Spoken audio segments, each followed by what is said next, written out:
আজ করেছি লাউ শাকের পোস্ত। এতে লাউ শাকের পোস্ত করেছি, লাউ শাকের পোস্ত করেছি। আজ লাউ শাকের পোস্ত হয়েছে। এই যে লাউ শাকের পোস্ত করেছি, দেখুন বন্ধুরা। এইখানে করছি সোয়াবিনের কোফতা করছি। কোফতা ভাবছি সোয়াবিনের কোফতা করবো। এটা সোয়াবিনের কোফতা করছি। দেখুন এখানে মাছের মাথা ভাজছি, এখানে আবার মাছ ভাজা হচ্ছে, মাছের ঝোল করবো। বাঁধাকপি হয়ে যাচ্ছে, বাঁধাকপি হয়ে যাচ্ছে, সোয়াবিনের কোফতা করবো। এখানে আর একটা নতুন রান্না করছি, এই যে নতুন রান্না করছি। এটা হচ্ছে হাতে মেখে মৌরলা মাছ দিয়ে মৌরলা মাছ দিয়ে হাতে মেখে মৌরলা মাছ পাতুরি করছি। এটা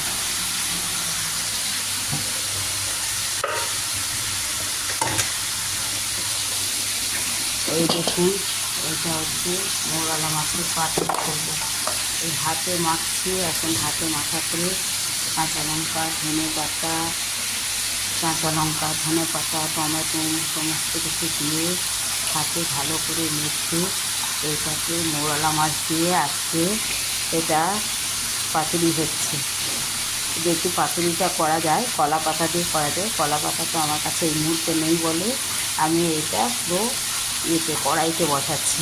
এই দেখুন বন্ধুরা, আজ মৌরলা মাছের পাতুরি করছি।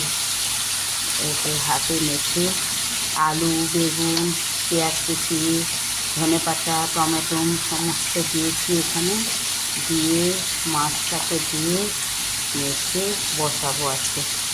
এটা দেখুন খেতে কত সুন্দর লাগবে, টেস্টি খাবার হবে। এতে মাছগুলোকে দিচ্ছি, মাছগুলোকে দিয়ে এটাকে দিয়ে হাতে মাখা করবো। এই দেখুন দিয়ে বসিয়ে দেবো।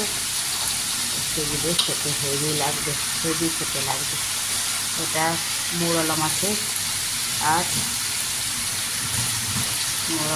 এটা এরকম করে দিয়ে পুরো বসিয়ে দিচ্ছি।